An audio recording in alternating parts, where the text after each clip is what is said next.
Ngayon ay ating babasbasan ang singsing at aras. Manalangin tayo as mga singsing at aras pakilagay sa tawag.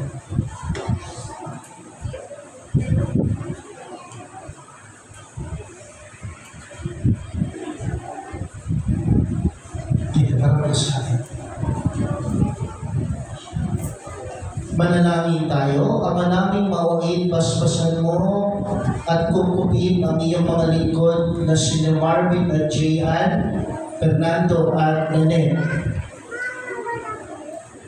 Pagitapatin mo silang magsusuot ng mga singsing na ito, ay maging kawamis mo sa iyong wagas na pag-ibig at walang maliw na katapatan. Pagkalooban mo sila ng sapat na kabuhayang sinasakisap ng mga aras na ito sa iyong pagkakamit ng buhay na walang hanggan. Pinulungan namin ito sa pamamagitan ni Kristo kasama ng Espiritu Santo makapal sa walang hanggan.